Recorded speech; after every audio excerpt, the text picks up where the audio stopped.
Workout session নিয়ে চলে এসেছি। আজকে আমরা দেখাবো যে 3D শোল্ডার কীভাবে তৈরি করতে হবে। তোমরা থাম্বনেল দেখে এতক্ষণে বুঝতেই পেরে গেছো।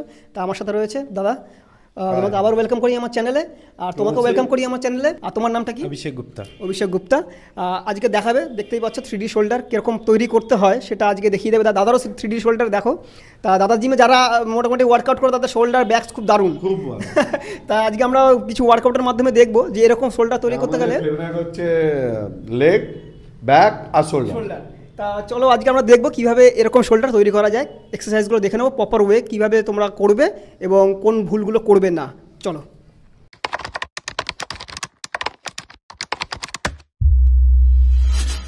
তা first exercise dumbbell overhead press.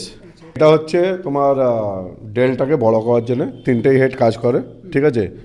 Front, middle and real, ঠিক আছে? তিনটেই হেড কাজ করবে এতে।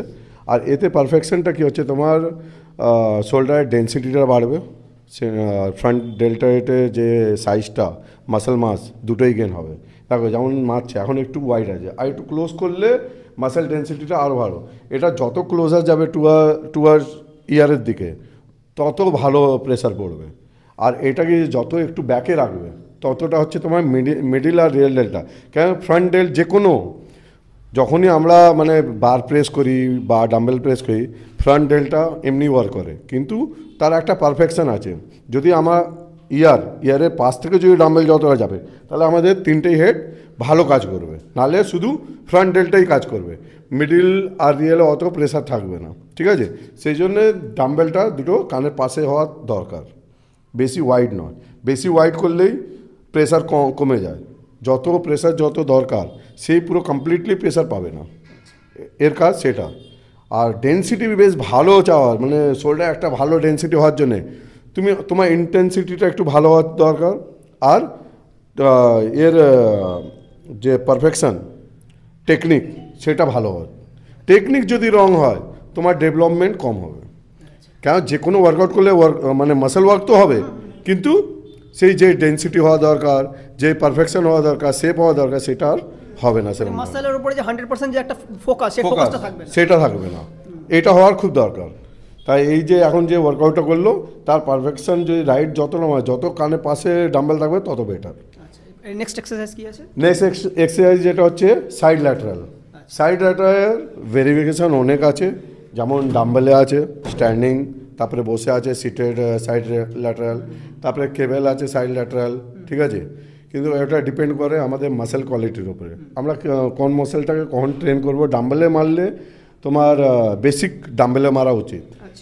তারপরে যত ডিফাইন চাই, তারপরে আছে cable one arm side lateral আছে, তার কেবেল নিয়ে ডবল কেবেল নিয়ে মারার আছে সাইড ল্যাটারাল। তাই যত ডেন্সিটি ভালো চাই, যত ডেপথ চাই, সেই অনুযায়ী ওয়ার্কআউট চেঞ্জ করতে হয়। তুমি বলতে চাও ডাম্বেলে করলে সবথেকে বেটার? ডাম্বেল অলওয়েজ বেটার, ঠিক আছে? যে কোনো জিনিস বেসিক থেকে স্টার্ট করতে গেলে ডাম্বেল থেকে। আর ডাম্বেলে একটা জিনিস ভালো হয় যে অন্য কেউ বলে না, যেটা হচ্ছে কি আমাদের দেখো সকলের মানুষের একটা পা ছোটো বড়ো হয়, যে কোনো, চাহে শোল্ডার ধরো, বাইসেপ ধরো, লেগ ধরো, একটা ছোটো বড়ো থাকবেই থাকবে। ডাম্বেলে করলে সেটা কি হয়, সেই যেই ছোটো মানে ধরো রাইটটা বড় থাকে আর লেফটটা ছোট, করতে করতে না তোমার ডেন্সিটিটা দেখবে লেফটটাও না একটু ইকুয়াল হয়ে গেছে।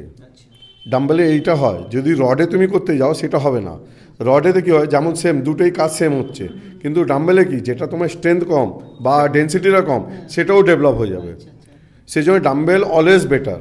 কেন কি ওতে ইঞ্জুরি হওয়ার চার নেই। তোমার কি ওটা কি ইকুয়ালও যদি যায়, তোমার একটা যদি ইঞ্জুরিও থাকে একটু আগে পেছনে হয়ে ম্যানেজ হয়ে যাবে, কিন্তু রডে ম্যানেজ হবে না। এই দুটো ডিফারেন্স আছে। সোজাই থাকবে, তাকে তুমি না, হ্যাঁ, মুভমেন্টে চেঞ্জ হবে না, সেটা ইকুয়ালি যাবে। সেতে তোমার মাসেল ওয়ার্ক আর রিকভারিটা কম হবে। এরম নয় কি কাজ হবে না, কাজ দুটোরই ভালো, কিন্তু তার ডেফিনেশন একটু আলাদা আলাদা। অলওয়েজ ডাম্বেল বেটার যে কোনো ওয়ার্কআউট। যেটা করলো ওটা তো এই অবধি তুললো, হ্যাঁ, মানে এটাই পারফেক্ট, হ্যাঁ। ঠিকঠাক রেঞ্জ অফ মোশন যেটা আমরা বলি, রেঞ্জ অফ মোশন কি ফুল রেঞ্জ হওয়া দরকার। তোমার এখান থেকে নিয়ে যদি অনেকজন আছে কি এরম মারে, ঠিক আছে, এলবো ডাউন, রিস্ট ডাউন, তার একটা পারফেকশন নেই। ওতে কি হয়, আমার যদি তিনটে হেডে ওয়ার্ক চাই, ফ্রন্ট, মিডল, রিয়েল, ঠিক আছে, এই তিনটে যদি হেডে যদি আমি দেখো যদি এলবো টিল ডাউন করে দিই, দেখো আমার রিয়েল রেটে প্রেশার নেই, ঠিক আছে? এবার দেখো এলবোটাকে তুলতেই দেখো মাসেল কানেক্ট হয়ে গেল, তিনটেই হেড কানেক্ট, ঠিক আছে, আর রিস্টটা স্ট্রেট হওয়া দরকার। রিস্টটা যদি এরম থাকে অটোমেটিক তোমার এলবো ডাউন হয়ে যাবে, ঠিক আছে। সেই জন্য তোমার রিস্ট আগে ম্যাচ করো, শোল্ডার সাথে এলবো, এলবোর সাথে রিস্ট, এই তিনটে এক লাইন প্যারালাল হবে, শুধু অ্যাঙ্গেল থাকবে। এই অ্যাঙ্গেলটা থাকা দরকার। যদি অ্যাঙ্গেলটা পুরো এরকম স্ট্রেট করে দাও, তোমার দেখো এই এলবো ঘুরে গেল, সেই জন্য একটা অ্যাঙ্গেল হওয়া দরকার, এই অ্যাঙ্গেলটা মাস্ট। সেই জন্য বলে টেকনিক অ্যান্ড ফর্ম যদি কারেক্ট থাকে তাহলে তোমার মাসল ডেভেলপমেন্ট 100% পিওর আর ভালো হবে। আর যদি এটা ভুল করো, ম্যাক্সিমাম লোকেরা সাইড ল্যাটারালেই ভুল করে, ওটা পারফেকশন চাই। আর এই যে এখন দেখালো আর আমি যেটা বললাম সেরম অনুযায়ী যদি ডেল্ট ওয়ার্কআউট করা যায়, তা ডেফিনেটলি ডেল্ট হাই ডেন্সিটি আর খুব ভালো পারফরমেন্সে ডেল্ট দেখতে পারবে। সেটা যে লোকেরা এটা ফলো করলে খুবই ভালো, কেন কি তোমার ডেফিনেটলি 100% ডেল্ট ভালো হবে। আচ্ছা, নেক্সট তাহলে কি এক্সারসাইজ? নেক্সট হচ্ছে আমাদের যেমন আছে, নেক্সট আমি যেটা ফলো করাই ব্যাক প্রেস। ব্যাক প্রেসটা এমনি আমাদের কোর্সে ব্যান্ড, ঠিক আছে। ব্যান্ড এই জন্যে কি ব্যাক প্রেস মারতে গিয়ে অনেকজনের ঘাড়ে ফিক ধরে যায়, আর স্পন্ডিলাইসিস যাদের একটু ধার থাকে তাদের একটু গর্দানে পেন আসে, সেই জন্য ব্যান্ড, ঠিক আছে। আর এটা হচ্ছে যা বডি বিল্ডারের ক্ষেত্রে ওটা করতেই হয়, কেন কি আমাদের ম্যাক্সিমাম যে রিয়েল ডেল্ট এই যে পার্টটা খুব কম ডেভেলপ হয় ব্যাক। আর এই যে আমাদের ট্র্যাপিজিয়াসের এই মাসেলটা দেখবে ডেন্স হবে কি করে, ওইটা ব্যাক প্রেস মেরেই হবে। যেমন আমরা পুল আপ মারি বা আমরা ল্যাগ পুল ডাউন ব্যাক মারি, দেখবে ডেন্সিটিটা ট্র্যাপিজিয়াসের ডেন্সিটিটা বাড়ে। আর সেরকমই ব্যাক প্রেস মারলে আমাদের রিয়েল ডেল্ট আর ট্র্যাপিজিয়াসের ডেন্সিটিটা বাড়ে। সেই জন্য ওটা সবার চেয়ে মোস্ট ইম্পর্টেন্ট ওয়ার্কআউট। আর এমনি কোর্সের হিসাবে দেখতে গেলেও এটা ব্যান্ড এক্সারসাইজ। কিন্তু দুটোর মধ্যে তফাতে বডি বিল্ডার যারা তাদের ওটা ডেফিনেটলি ইউজ করা দরকার, আর যারা মানে ফিটনেসের জন্য তারা নাও করলে চলবে, এটা ফলো করে যাবে। আমরা করবো এখন ব্যাক প্রেস। চলো এখানে আমি ডিফাইন করব যে কোন কোন মাসেলটা ভালো কাজ করে ব্যাক প্রেসে। এই দেখো এখানে দেখতে পাচ্ছ এই মাসেলটা দেখো ডেন্সটা বাড়বে। আর দেখো রড এখানে আসার জন্য তোমার মিডিল ডেল্ট আর এই রিয়েল ডেল্ট দেখো দেখতে পাচ্ছ, এই দুটো ডেল্ট কাজ কেমন হচ্ছে। তারপরে এই মিডল সেক্টর যে ট্র্যাপিজিয়াসের এর ডেন্সিটিটা বেড়ে যাবে। তাহলে এখানে সবাই এমনি বুঝতে পারছো, দেখো নাবাতে rear delt pop up, middle দেখো ফুললি টাইট, দেখেছে। এই দুটো হেডে খুব বেশি কাজ ব্যাক প্রেসে।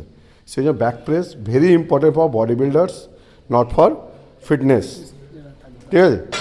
তাই সবাই বুঝতে পারবেন এটা এই ওয়ার্কআউটটা কত ইম্পর্টেন্ট। আচ্ছা, এরপরে আর কি আছে, কি এক্সারসাইজ করব? এরপরে আছে ফ্রন্ট রেস। ফ্রন্ট রেসে যেমন ডাম্বেল অলওয়েজ বেটার, সো আমি ডাম্বেলটাই দেখাবো। আর এমনি হচ্ছে কেবেলে করা যায়, রডে করা যায়, আর তোমার প্লেট ধরেও করা যায়, যে যার ভেরিয়েশন যেমন করতে পারে, কিন্তু অলওয়েজ বেস্ট হচ্ছে ডাম্বেল। সেই জন্য আমি ডাম্বেলটা দেখাবো। হ্যাঁ চলো ডাম্বেল আমরা দেখে নিই। এটা হচ্ছে স্ট্রেট ফ্রন্ট রেস। দেখো এটা হচ্ছে টোটালি এই পার্টটা কাজ করবে তোমার ফ্রন্ট রেসে, ঠিক আছে। अब रोटेट मारो यहाँ से ऐसे, हाँ রোটেটে দেখো এই দুটো মাসেলে একটু ফোকাস করে দেখো, এখান থেকে মাসেলটা রোট হওয়া মানে এই কাজের সাথে এর কাজটাও হচ্ছে। দেখো দেখেছো, এই দুটো কাজের মধ্যে অনেক ডিফারেন্স এসে যাবে, যে এখান থেকে এটাকে তুলে দিচ্ছে দেখো রোটেট করলে, থ্রি ডি লুকসটা এতেই আসবে। এইগুলো হচ্ছে বোঝার জিনিস কি আমার কোন মাসেলটাকে কোন ওয়ার্কআউট ভেরিয়েশনটা ম্যাচ করলে এটা ডিফাইন হবে, 3D হবে, ঠিক আছে। এটা হচ্ছে ফ্রন্ট রেসের। এই এক্সারসাইজটা তাহলে হচ্ছে প্রথমে এরকম, তারপর নামি এরকম, তারপরে রোটেট ডাম্বেল। এটা আরেকবার একটু দেখিয়ে দিই। হ্যাঁ দাও, ডাম্বেলটা যেমন আমরা হ্যামার গ্রিপ করি, হ্যামার গ্রিপে ধরে আগে গিয়ে রোটেট করতে হবে, ঠিক আছে। আর এতে তোমার মিডল থেকে যে মাসেলটা 3D হবে সেটার সম্পূর্ণ ডেপথ হবে। রিয়েল ডেল্টে 6খানা ভেরিয়েশন আছে, ঠিক আছে। যেমন এটা আমরা ডাম্বেলে করতে পারি, আর বেন্ড ওভার ডাম্বেল করতে পারি, তারপরে আমরা কেবেলে করতে পারি, সিঙ্গেল করতে পারি, তারপরে বোর্ড ডাম্বেল নিয়ে বেন্ড হয়ে রিয়েল ডেল্ট করতে পারি, ঠিক আছে। সেরকম 6খানা ভেরিয়েশন অনেক ভালো ভালো, যেটা ভালো তোমার রিয়েল ডেল্ট ওয়ার্ক করে, ঠিক আছে। তার মধ্যে একটা আমি দেখে দিচ্ছি যেটা সবার চেয়ে বেস্ট হচ্ছে সিটের রিয়েল ডেল্ট। দেখে নিই আমরা। হ্যাঁ দেখো এতে তোমার পায়ের ফিট আর তোমার হেড দুটোইকে মানে ইকুয়াল রাখতে হবে। তোমার যে চোখের নজরটা থাকবে টোয়েতে, ঠিক আছে, আর তোমার এখান থেকে যদি রাউন্ড থাকে তাহলে এখানে প্রেসার হবে না। এটা প্রপার স্ল্যান্টেড চাই, ব্যাক আর্চ, ঠিক আছে। আর এই যে এলবো আর রিস্ট তখন যে বললাম সাইড ল্যাটারালে সেম পজিশান সেরকমই ওপরে রাখতে হবে। দেখো যতটা অ্যাঙ্গেলে যাচ্ছে তত ভালো এখানে দেখো পপ আপ হচ্ছে, এই জায়গাটা প্রেসারটা দেখেছো? তাহলে পুরো মানে টোটালি ওয়ার্কটা শুধুমাত্র এখানে, ঠিক আছে। এটাকে বলে আইসোলেট মুভমেন্ট, ঠিক আছে। তাহলে যতটা এটা পারফেকশনে মারবে ততটা তোমার রিয়েল ডেট অতটাই ভালো হবে। এই ওয়ার্কআউটটা ম্যাক্সিমাম লোকে রং করে, এইটা যে ধরে নেবে তার রিয়েল ডেট অবশ্যই ভালো হবে। দেখো এনার রিয়েল ডেট দেখে নাও, আমার নিজের দেখে নাও, রিয়েল ডেট ভালো। তোমার আরো অনেক স্টুডেন্ট আছে, আমি এসে দেখছিলাম তাদের রিয়েল তাদেরও রিয়েল ডেট ভালো। সেটা সব ডিপেন্ড করে আমাদের টেকনিক অ্যান্ড ফর্মের ওপরে। যত তুমি ভালো টেকনিক অ্যান্ড ফর্ম করবে তত সুন্দর মাসেল তোমার বিল্ড আপ হবে। আচ্ছা আচ্ছা, শোল্ডারের জন্য বা ডেলের জন্য কটা এক্সারসাইজ মানে রাখা উচিত? দেখো মিনিমাম 5টা, ম্যাক্সিমাম 7টা, মানে একদিনে? হ্যাঁ একদিনে। যদি আমরা কাট ডাউনে রয়েছি তখন আমরা 7টা করতে পারি। আমরা যদি ওটাকে সাইজ আপে চাই ম্যাক্সিমাম 5টা। কেন মাসেল ব্রেকডাউন করার মধ্যে যতটা আমরা ব্রেকডাউন করবো ততটা তার খাওয়া দরকার, মানে প্রোটিন ইন্টেন্সিটিও দরকার। গেনিং কী হয়, আমরা হেভি ওয়েট ট্রেনিং করব আর কম ভ্যারাইটিস করব। আর এতে কি হয়, কাট ডাউনে আমাদের ভেরিফিকেশানটা বেশি হবে, রিপিটেশনটাও বেশি হবে। কেন কি ওটা ডেপথ চাই, হাই ফার্টিল চাই। কেন আমরা একটা মাসেলে ফাইবারে কনভার্ট করতে চাই, তাহলে তার অনুযায়ী ওয়ার্কআউটটা বেশি, ঠিক আছে। এই দুটোর মধ্যে ডিফারেন্স আছে। আমরা যদি গেনিংয়ে করি 5টা আইটেম এনাফ, আর যদি আমরা কাট ডাউনে করি 7খানা ভেরিয়েশন হওয়া দরকার। এটা ইম্পর্টেন্ট খুব। আজকে তাহলে আমাদের এই সেশনে তাহলে টোটাল মোটামুটি এক্সারসাইজগুলো আজকে কমপ্লিট হয়ে গেল তো? আজকে মোটামুটি কমপ্লিট। মানে এইগুলো যদি কেউ জিমে গিয়ে করে তারা মানে নিশ্চয়ই একটা ভালো ডেল্টাইট তৈরি করতে পারবে। আর এটা যদি মানে যতটাও ফর্ম টেকনিক করবে, আমি 110% বলছি তার 3 মাসের মধ্যে ভালো ডেল্টাইট হয়ে যাবে।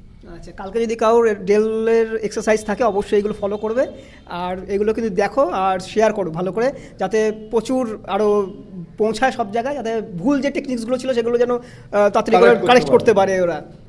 আচ্ছা, এবার আমরা পোজিংটা দেখে নেবো। ওয়ার্কআউট করার পর পোজিংটা কীভাবে দেখাচ্ছে আর কি, পোজিং করার পর দেখাচ্ছে কী করে বিষয়টাকে একটু দেখে নিই আমরা। দাঁড়াও 1 সেকেন্ড, চলো দেখো এই পোজিংয়ে তোমার ফ্রন্ট ডেল্ট ভালো করে বোঝা যাচ্ছে, ঠিক আছে। এবার একটা কন্ট্যাক্ট পোজ দাও। এতে দেখো 3D যে শোল্ডারটা বলে সেটা এখানে বোঝা যাচ্ছে, দেখো কন্ট্যাক্ট পোজে, ঠিক আছে। এটা বডি বিল্ডিংয়ে বলে ইয়োর বেস্ট কন্ট্যাক্ট পোজ, ঠিক আছে। তার মধ্যে টোটালি 3D শোল্ডার আর চেস্ট, এই পোজটার মধ্যে টোটালি বডিটা দেখা যায়, তোমার পা থেকে নিয়ে অ্যাপস থেকে নিয়ে shoulder, trapezius, everything. Most muscular যেটা আমরা, হ্যাঁ মোস্ট মাস্কুলার যেটা পোজ হয় সেটা হচ্ছে এটা। আর এতে আমরা ডেল্টা যার যত ভালো থাকবে এই পোস্টটা অতই ভালো লাগবে। ঠিক, এটা হচ্ছে তোমার ডেল্টার জন্য ইম্পর্টেন্ট জিনিস। তা কাল থেকে তোমরা এটা ফলো করো। আর তোমাকে অসংখ্য ধন্যবাদ, তোমার কম্পিটিশন রয়েছে আজকে, তাও তুমি আমাকে ডায়েটে রয়েছে তাও কিন্তু এক্সারসাইজ করে দেখালো তোমাদের জন্য। আর দাদা তোমাকে অসংখ্য ধন্যবাদ যে আমাদের এতটা সময় দিয়ে দেখালে, বিষয়টা বোঝালে ভালো করে। তা ভালো করে শেয়ার করো, কমেন্ট করো, জানাও কিরকম টাইপের ভিডিও দেখতে চাইছো। আবার দেখা হবে কোনো একটা নতুন এপিসোডে। তো তুমি সবাই ভালো থাকো এবং সুস্থ থেকো।